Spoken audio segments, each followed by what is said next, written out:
السلام علیکم، کیسے ہیں آپ سب؟ امید ہے سب ٹھیک ہوں گے، میں بھی ٹھیک ہوں۔ سوری میرا ولاگ لیٹ ہو جاتا ہے، بس تھوڑا سا بزی ہوتی ہوں، پھر اس کو ایڈٹ کرنا اور یہ سارا کچھ کرنا بھی، یہ سارا کچھ میرے لیے نیا نیا ہے تو مجھے تھوڑا سا مشکل لگتا ہے۔ تو اس ولاگ میں ہم لوگ اپنے حج کی تیاری کے بارے میں بات کریں گے، کیونکہ آج ہمارے حج کا دن شروع ہو گیا، ماشاءاللہ ماشاءاللہ، اور آج سے ہمیں یہ مینا شفٹ کرنا شروع ہو گیا۔ تو مینا کی شفٹنگ سے پہلے انہوں نے ہماری بلڈنگ میں یہ چارٹ پیپر، یہ تو میں نے چھوٹی سی تصویر کھینچی تھی، لیکن یہ بہت بڑے سائز کا چارٹ تھا جس میں مینا جانے کے راستے اور ہمارے اگلے جو سفر ہے اس کے راستے تھے کہ ہم لوگ کون کون سے راستے سے جا سکتے ہیں۔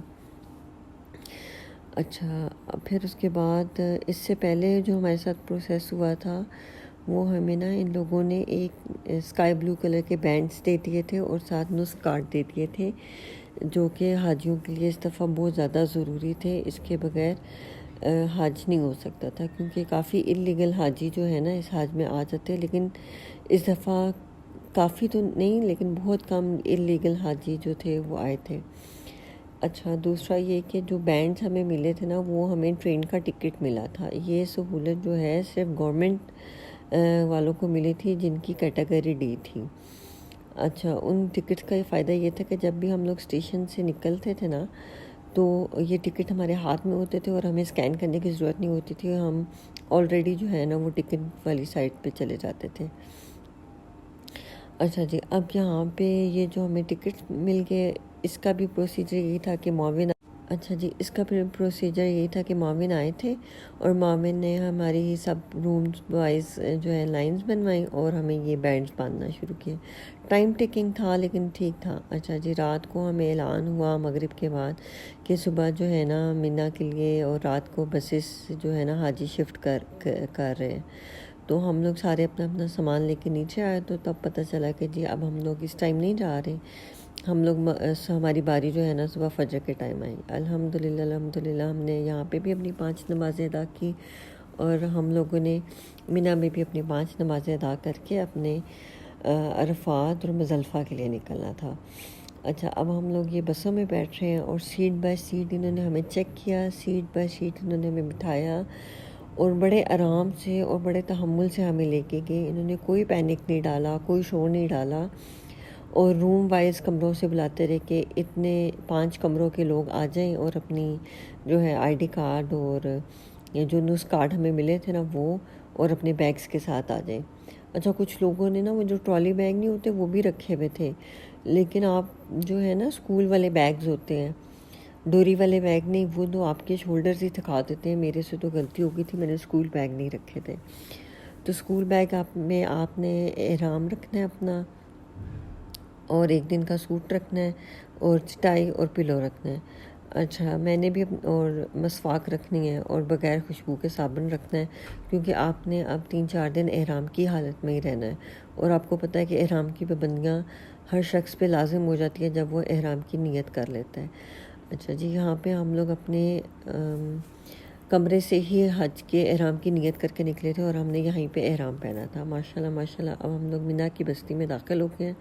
ہمارے ہوٹل سے مینا کا سفر تقریباً 10 منٹ کا تھا اور ہم لوگ صبح فجر کی نماز کے بعد ہی نکل آئے تھے، مطلب کہ 6 بجے ہم لوگ نکلے تھے۔ ماشاءاللہ ماشاءاللہ، یہ رش دیکھے۔ اور ہمارے جو کیمپ تھے نا پاکستانی گورنمنٹ کے کیمپ تھے وہ مینا کے لاسٹ حدود میں تھے، وہ اسٹیشن 1 کے پاس۔ ٹھیک ہے، اسٹیشن 1 اور اسٹیشن 3 کا بھی میں آپ کو بتاؤں گی کہ یہ کیا سٹوری ہے۔ اسٹیشن 1 کے پاس بالکل لاسٹ میں جہاں مینا کے اینڈ ہوتا ہے وہاں تک تھا اور ہم لوگوں کو وہاں پہ بڑے اچھے کلین صاف ستھرے ٹینٹس ملے، کھانے کی سہولت، پانی کی سہولت، ٹھنڈا پانی۔ گرمی تو تھی، بے شمار تھی گرمی، لیکن اب اس کا احساس بھی نہیں ہوتا، دل کرتا ہے کہ ویسی گرمی بار بار کھائیں، ہر سال ایسی گرمی کا انتظار کریں۔ اللہ تعالیٰ ہمیں ہر سال موقع دے اور ہم لوگ ایسی گرمی کو انجوائے کریں۔ اچھا، ماشاءاللہ ماشاءاللہ، دیکھیں سورج بھی نکل رہا ہے اور یہ خیمہ بستی ماشاءاللہ سال میں ایک ہی دفعہ آتی ہے۔ اچھا جی، اب ہم لوگ جو ہے ہمارے جو خیمے تھے ماشاءاللہ ماشاءاللہ اس میں کیٹیگری اے اور بی تھا ہمارا اب یہ دیکھیں ہمارے خیمے کتنے خوبصورت ہیں. اگر کوئی لوگ یہ کہیں کہ گورنمنٹ کے خیمے اچھے نہیں تھے اور اس طرح نہیں اچھا کوئی سہولت نہیں تھی تو وہ غلط بات ہے. یہ دیکھیں ہمیں ناشتہ اس طرح پیکٹس میں پیک ہو کے ملتا تھا. پرائیویٹ لوگوں کی طرح نہیں تھا کہ کھانا رکھ کے تو چلے جاتے تھے, ایسا کچھ بھی نہیں تھا. کیٹیگری ڈی کا حج میرے خیال سے کیٹیگری سی سے بہت اچھا تھا. اس طرح ہمیں پیکنگ میں کھانا ملتا تھا, اس طرح ہمیں جوسز ملتے تھے, اس طرح ہمیں ایپل ملتا تھا. نو ڈاؤٹ کہ کھانے میں نمک مرچ کم ہوتی تھی, ہمارے ٹیسٹ کی نہیں ہوتی تھی, لیکن ہمارے ساتھ اس طرح نہیں ہوتا تھا کہ ہم لوگ جانوروں کی طرح لڑیں اور جانوروں کی طرح کھائیں جیسا کیٹیگری سی کے لوگوں نے کیا ہے اور آپ کو دکھایا ہے. ٹھیک ہے. اور آپ کو پتہ ہے کہ ہم عبادتیں جو ہیں وہ میں نے ریکارڈ کرنی نہیں تھی, وہ اپنی اپنی تھیں. عبادتیں ہوتی نہیں ہیں, دعائیں ہوتی ہیں جتنی بھی آپ کریں, اور نمازیں ہوتی ہیں جو کہ آپ نے ادا کرنی ہیں. اور یہ ہمارے رات کا کھانا تھا. رات کے کھانے میں چکن کڑھائی تھی اور ساتھ خبز تھا. پھر اس کے بعد ہمیں چائے مل گئی. اور یہ جو بینڈز ہیں نا, یہ ہمیں ان لوگوں نے ٹرین کے ٹکٹس بنا دیے تھے. ایک آلریڈی بینڈ ہمارے ہاتھ میں تھا اور لائٹ کلر کا جو بینڈ ہے نا وہ ہماری ٹرین کا ہے. اچھا جی, چائے شائے پی کے ہم لوگ لیٹے اور ساتھ ہی تھوڑی دیر بعد اعلان ہونا شروع ہو گیا کہ ہم لوگ عرفات کے لیے نکل رہے ہیں. سب اپنے بیگ پیک کریں اور عرفات کے لیے نکلیں. 4 بجے کے بعد ٹرینز بند ہو جائیں گی. اچھا, یہ ایک نیا بیچ میں نکل آیا سین, لیکن ہمارے پہ وہاں پہ فرض یہ ہے کہ ہم لوگوں کے نبی صلی اللہ علیہ وسلم نے 5 نمازیں یہاں پہ پوری کی تھی اور وہ فجر پڑھ کے یہاں سے نکلے تھے. اور کچھ لوگوں نے یہ کیا تھا کہ جو تہجد کی نماز پڑھ کے نا تو کہتے تھے ہماری 5 نمازیں پوری ہو گئیں. لیکن ظاہر سی بات ہے ہم لوگ ادھر آئے ہوئے ہیں تو ہم لوگ اپنے اسلامی طریقے سے کریں گے, اپنا نبی صلی اللہ علیہ وسلم کے طریقے سے کریں گے. تو ماشاءاللہ ہم نے اپنی 5 نمازیں پوری کی تھیں اور کسی ڈر خوف کے بغیر ہمیں ٹرین میں آرام سے جگہ مل گئی تھی. کوئی ٹرین چھوڑ کے نہیں گئی تھی. اگر خدا نخواستہ چھوڑ کے چلی بھی جاتی ہے نا تو آپ لوگ پیدل کا سفر کریں. آپ حج کرنے آئے ہیں, آپ کوئی بھی ایسا فرض نہ چھوڑیں جس میں آپ کو لگے کہ اس میں چھوڑنے سے ہمارا حج جو ہے اس میں کوئی مسئلہ یا کوئی صحیح فرض پورا نہیں ہوگا. تو اچھا, یہ میری فرینڈ باہر کی تھی رات کو, تو وہاں پہ آئس کریمیں دے رہے تھے لوگ, تو وہ بھی آئس کریم لے آئی ہمارے لیے. پھر ہم لوگوں نے آئس کریم کھائی. اور رات تھوڑی مشکل تھی, لوگ کوپریٹ نہیں کرتے. اور یہ دیکھیں اتنا رش ہو گیا تھا ہمارے خیمے میں رش ہونے کی وجہ یہ تھی کہ مکتب اے اور بی کا میں نے آپ کو بتایا تھا نا, جو بی والے تھے نا وہ بھی ہمارے خیمے میں آ گئے تھے. یہ ہمارا روم نمبر ہے, اے اور بی, کیٹیگری نہیں ہے یہ. اب یہ نہ ہو کہ ایک کیٹیگری کو سوچیں. تو جو بی والے تھے وہ ہمارے خیمے میں آ گئے تھے, اور دوپہر کو اتنی گرمی تھی کہ سن سٹروک سے لوگ جو ہے نا وہ بیہوش ہو رہے تھے. تو اس وجہ سے ہم لوگوں نے ان کو اپنے خیمے میں جگہ دے دی. اور شام ہمیں لگا کہ وہ شام کو چلے جائیں گے, لیکن وہ شام کو نہ گئے, تو وہ ہمارے خیمے میں ہی رہے. لیکن انہوں نے ہمارے ساتھ اتنی بدتمیزی کی کہ وہ اپنے حج پہ آنے کا مقصد ہی بھول گئے. میری لوگوں سے ریکویسٹ ہے کہ پلیز تحمل, صبر, یہ اخلاق آپ اپنا دکھائیں. ہمارے ادھر انہی چیزوں کا ٹیسٹ ہوتا ہے, ادھر ہمارا کوئی عبادت کا ٹیسٹ نہیں ہے, کوئی کچھ نہیں ہے. ہمارے صبر, تحمل اور ہمارے اخلاق کا ہی ٹیسٹ ہے. اور حج نام ہی اسی چیز کا ہے کہ آپ میں کتنا صبر ہے, آپ میں کتنا تحمل ہے. اچھا, میں بار بار نا وہاں پہ ایک بات کرتی تھی, اللہ کیا مصیبت پڑ گئی ہے, یہ لوگ کوآپریٹ ہی نہیں کر رہے. تو میری ایک فرینڈ تھی, اس نے مجھے کہا ایسے نہیں کہ باجی, ایسی اچھی بات نہیں ہے. اچھا, مجھے پھر اس کے بعد احساس ہوا کہ پھر میں نے یہ بات ہی نہ کی. اچھا, یہ ہمارے بیڈس تھے. اس طرح فی بندے کو ایک میٹرس ملتا تھا. رش زیادہ ہونے کی وجہ سے ہم نے یہ سارے میٹرس اٹھا دیے تھے. جاتی ہمیں پانی اور یہ باکسز اور ایک پلو دے دیا تھا. چادر بھی تھی ساتھ, اور وتھ پیکنگ تھی یار, صاف ستھرے نئی چیزیں تھیں. اور میں کہتی ہوں کہ اے سی لگے ہوئے تھے, چلرز لگے ہوئے تھے, صفائی کا بہترین انتظام تھا. لوگ بار بار آ کے آپ کو کھانے کا پوچھتے ہیں, پانی کا پوچھتے ہیں, آپ کی جگہ پہ بیٹھ کے. پرائیویٹ لوگوں کی طرح نہیں ہے کہ آپ کو وہ بھیڑ بکریوں کی طرح چھوڑ دیں گے اور آپ لوگوں سے کوئی آ کے پوچھے گا بھی نہیں. اچھا, جن خیموں میں ہم تھے انہی کے اپوزٹ خیموں میں ہمارے مرد حضرات تھے. اور ہمارا ایک کیمپ سا تھا, مطلب کہ 1 2 3 4 خیمے لگے ہوئے تھے, اور ان کا جو کچن کا اور کھانے کا انتظام تھا نا, وہ بھی میں آپ کو نیکسٹ ویڈیو میں دکھاؤں گی کہ کچن اور کھانے کا انتظام کیا تھا. اچھا وہاں پہ بڑے بڑے دیگچوں میں کھانے پک رہے تھے اور صفائی اتنی تھی کہ میں آپ کو بتا نہیں سکتی. اچھا جی یہ ہمارا ٹرین کا شیڈیول آ گیا تھا اور ماشاءاللہ ٹرین 24 گھنٹے چلتی ہے, 24 گھنٹے. میں آپ کو بار بار بتا رہی ہوں, پرائیویٹ والوں کو اس ٹرین کی سہولت نہیں ملتی, وہ بسوں میں عرفات تک جاتے ہیں. عرفات میں پرابلم یہ ہوتی ہے کہ وہ 4 گھنٹے بسوں میں بیٹھے رہتے ہیں, فائنلی ان کو اتر کے پیدل چلنا پڑتا ہے. اچھا جی اب ہم لوگوں کی رات گزری, ہم لوگوں نے اپنی تہجد پڑھی, پھر ہم لوگوں نے وضو شضو کیا اور ہم لوگوں نے فجر کی نماز کے پڑھ کے ہم لوگ اسٹیشن کی طرف چل پڑے. اسٹیشن کہاں سے ہمارے سے 15 منٹ کی اس پہ تھا, پیدل گئے ہم لوگ.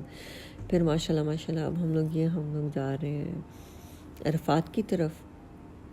یہ ہے عرفات کے خیمے, ماشاءاللہ اتنے اے سی, اتنے چلرز, اتنا انتظام تھا کہ میں آپ کو بتا نہیں سکتی. پھر ہم لوگ 7 بجے پہنچ گئے تھے. 10 بجے پھر ہم لوگ میدان مسجد نمرہ گئے, وہاں سے واپسی کے یہ مناظر ہیں. یہ خیمے ہمارے اب بھر چکے تھے, اس ٹائم تو کوئی نہیں تھے لیکن خیمے بھر چکے تھے. اور پھر دعاؤں کا سلسلہ شروع ہو گیا تھا. میں تو بہت تھک گئی تھی, میں آ کے لیٹ گئی. اور پھر یہاں پہ بھی یہی سین چلا کہ 3 بجے اعلان ہونا شروع ہو گیا کہ جی واپس مزدلفہ جانا ہے جی, ٹرین اس کے بعد نہیں چلے گی. لوگ نکلنا شروع ہو گئے, لیکن ہم لوگوں نے ظہر اور عصر یہیں پہ ادا کرنی تھی. لیکن الحمدللہ میں نے اپنی نمازیں جو ہے نا مسجد نمرہ کے باہر ادا کی. اور مجھے یہ تھا کہ میں مسجد نمرہ کے باہر جو بھی نماز ادا کروں گی اللہ تعالیٰ میری ہر دعا قبول فرمائیں گے. ہر مسلمان کی دعا قبول ہوتی ہے, قدم قدم پہ آپ کی دعائیں قبول ہوتی ہیں. اچھا جی اب ہم لوگ یہ ٹرین کی طرف چل پڑے ہیں. عرفات جانا تھا ہم لوگوں نے, اور یہ میدان عرفات جو ہے اب ہم لوگ پہنچ چکے ہیں. اور ہم لوگوں نے بالکل نیچے جو ہے نا اسٹیشن کے ساتھ ہی جگہ لی تھی, کیونکہ صبح 10:15 بجے میری قربانی تھی اور باقی میرے فرینڈس کی قربانی جو تھی نا وہ 5:15 تھی, کیونکہ انہوں نے پاکستان سے ہی بک کرائی تھی. اچھا جنہوں نے پاکستان سے بک کرائی تھی ان کو حرم جانے کے لیے بھی بسیں ملی تھیں. میں نے کیونکہ یہاں سے بک کرائی تھی اس وجہ سے مجھے ذرا مسئلہ ہو گیا تھا. مسئلہ تو نہیں ہوا تھا, الحمدللہ اللہ کو یہی منظور تھا کہ میں نے پیدل حج کرنا تھا, اور میرا پھر آگے کا سارا سفر جو ہے نا وہ پیدل کا تھا. اچھا میدان عرفات میں ہم لوگ پہنچے, ماشاءاللہ ہم لوگوں نے وہاں پہ رات گزاری. یہ میں عرفات کی دوبارہ آپ کو اس وجہ سے دکھا رہی ہوں کیونکہ میں نے پہلے صحیح سے آپ کو نا ان کی ڈیٹیلز نہیں بتائی تھی. عرفات میں ہم لوگوں کے چلرز لگے ہوئے تھے, انہوں نے وہاں پہ ہمیں بریانی دی تھی. وہاں پہ ہم لوگوں نے عصر سے لے کے مغرب تک خوب دعائیں کی تھیں, اپنے اللہ تعالیٰ کو راضی کیا تھا. پھر ہم لوگ سامنے ہی اسٹیشن تھا, یہ اسٹیشن تھا مزدلفہ جانے کے لیے. ماشاءاللہ ہماری رونقیں, بہت دل اداس ہوتا ہے ایسی چیزیں دیکھ کے. ہم لوگ یہاں پہ ویٹ کر رہے تھے کہ کب اسٹیشن کھلے اور ہم لوگ جو ہے اپنے ادھر عرفات کی طرف جائیں. اب ہم لوگ یہاں پہ اسٹیشن پہ ویٹ کر رہے تھے, رش بہت زیادہ تھا ہمارے ادھر. تو ہم لوگ ماشاءاللہ اب ہم لوگ جب مزدلفہ پہنچے تو یہ جو ہے ایک پہاڑی پہ ہمیں جگہ ملی اور جو بالکل سلائڈنگ تھا. پھر ہم نے کنکریاں اکٹھی کرنے کے بعد میں اور میرے ہسبینڈ سو گئے تھے, بہت تھکاوٹ تھی. رات کے 10 بج چکے تھے, ہم نے مغرب اور عشاء اکٹھی ادا کی تھی اور ہم نے صبح جلدی جانا تھا, اس وجہ سے ہم لوگ جلدی سو گئے.